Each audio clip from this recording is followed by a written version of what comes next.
Welcome back to my channel. Obviously it's your boy Mr. CV. This time everyone keep hearing me telling me about my knee injury, and people said they've had enough. They said they want to find out what really happened through my knee injury. Now what really happened through my knee injury felt like a movie, and every time I tell people about it they're really shocked and they're not sure of what happened.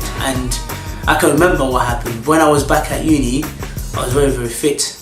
I was just before this knee injury happened, I completed a world record for what a joke. Fuck. Yo, oh, what a joke. Nah, what a joke.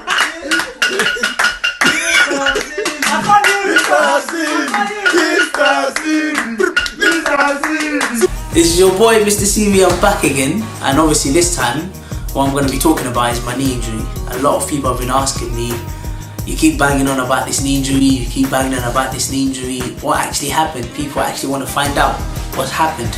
And you know what, it's time to spill the beans, and I'm going to tell you all about it. I'm going to tell you how it happened. Now this happened when I was in second year of uni. This was close to the end of my second year of uni.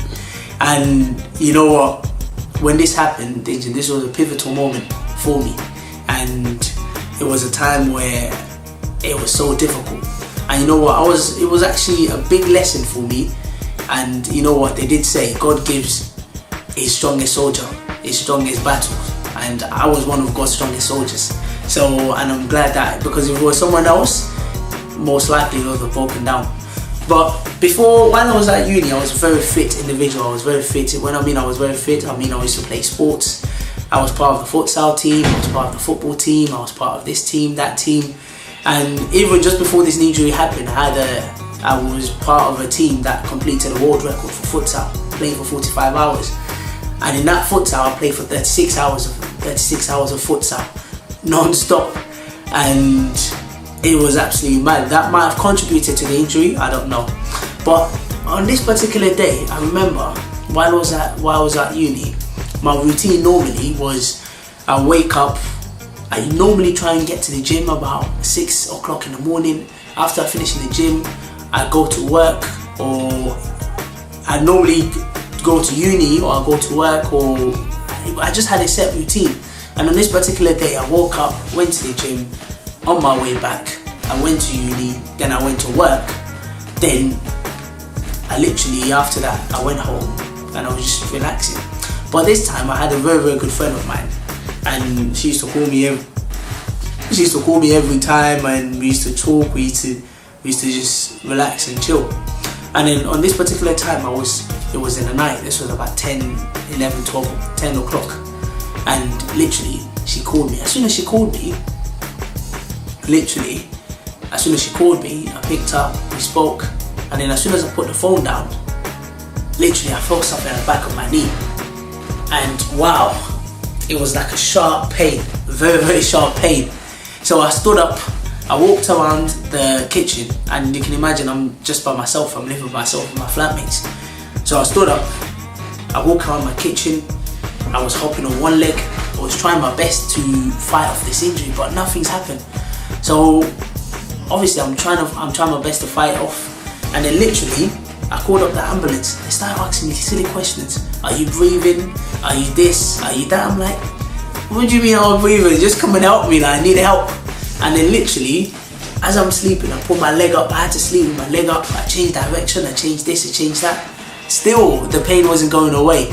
So what happened is I had to sleep through this pain. I couldn't even sleep. The next morning, I called up one of my good friends that I used to play football with, and I was a manager of a big team in Oxford called Summertown Stars. And then literally he came to my uni accommodation, picked me up, he took me to the medical. He took me to the doctors to get healed. And then literally as he took me there, what's happened is, as soon as I get there, the doctor's asking me what's happened. I'm like, I don't know what's happened. That's your job. Like, find out what's happened. Are you asking me what's happened? Like, find out. Do all your necessary. What's the point of you going uni? Get all the qualifications, and you're asking me what's happened. So as soon as they've done that, she's checking. Even she's confused. She's thinking, I've never had this case before, because normally when you get a knee injury like that, normally it happens through football. And someone like myself that's played football, you normally get it from a bad tackle, from something dangerous, but this, it just happened while I was asleep, so she couldn't explain it.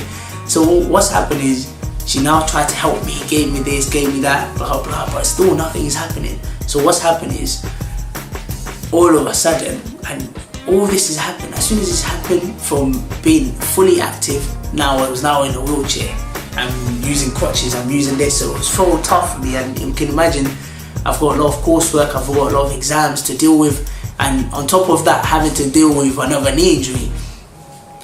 So to cut the story short, this took a lot of 9 months, and through that 9 months I was getting sent to this, they'll send me to this department, and then when they send me to this department, they'll touch my knee, they will touch it here and there, they'll be like, oh, okay, you know what, how are you feeling? And the mistake I was making was I kept on telling them I'm feeling fine. And the minute I said I was feeling fine, they were like, oh, you know what, go home, go and rest it, go and ice it. I used to do that, and then literally, as I keep doing that, another 2 months passed. Another 2 months, they'll send me to this other department. They'll say, go and do this, go and do that. And you know what, I just had enough. So what I did was I wrote a letter to them, and I said, you know, I'm about to commit suicide, I'm about to leave uni, I'm about to do this, I'm about to do that. And then they now decided to finally give me surgery on my leg. But before they even gave me surgery, they said, it's either you leave it to heal naturally, or you have surgery. But for me, I tried to let it heal naturally, and it was just so difficult, and it was just literally a case of where the pain became too much, and I needed something to do with it. So, and afterwards, they decided to give me surgery. And even before the surgery, there was a lot of problems, there was a lot of issues, and which obviously I don't even want to even go into it.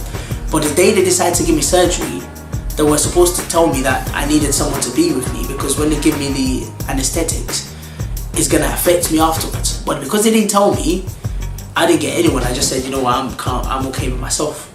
Then as soon as they're about to do the surgery, they told me that, oh, if I don't have someone, I can't have the surgery. So again, I had to call up a lot of my friends. So literally after the surgery, still a lot of things was happening. But the good thing is, the girl that I actually started with, that I spoke with, that she was the last person I spoke with when I had the injury, she was always there for me. And literally after the surgery, after the injury, the recovery process, she was there. She was always supporting me, and you know what, I was very, very grateful to have someone like that there. If not, it would have been very, very difficult. And after this injury, what it really taught me a lot of things, and one of them is literally, there's some friends that before I had the injury, they were always with me, they were always chilling with me. As soon as I had the knee injury, they disappeared. They were like, oh, you're on your own, blah blah, I don't have time, I don't have this, I don't have that. And literally, it was a very good moment for me, because obviously it made me realize that when you need help, that's when you know when your friends are. But then also another biggest thing he taught me was giving my body rest. I was so active that I wasn't resting properly, and because of those rests, that's accumulated to a lot of things happening within my knee, and literally my knee got overflowing with inside the knee. And because I'm not resting, I'm doing this work, that work, football, table tennis, all these things together, that has impacted massively on my knee. But one of the biggest things that this knee injury did was giving me that idea of what Mr. CV represents today. And that Mr. CV he represented, because he really showed me that I needed to improve myself. I needed to update my CV in terms of financially, I needed to become better. Physically, I needed to become better. Mentally, I needed to become better. And this was the greatest thing that knee injury did to me. And it's the same message I want everyone to have, is that you should push yourself and you should strive yourself to become better. And you need to invest in yourself and be yourself. And literally, this is what I'm really proud today, that I can celebrate my knee injury. And I'm really proud today that I've made the most out of my knee injury through my positive mindset. And you know what, I hope you really enjoyed the story, and I hope you really find motivation within the story as well. So thanks very much, and like, subscribe, do what you want, share the video, and yeah, adios.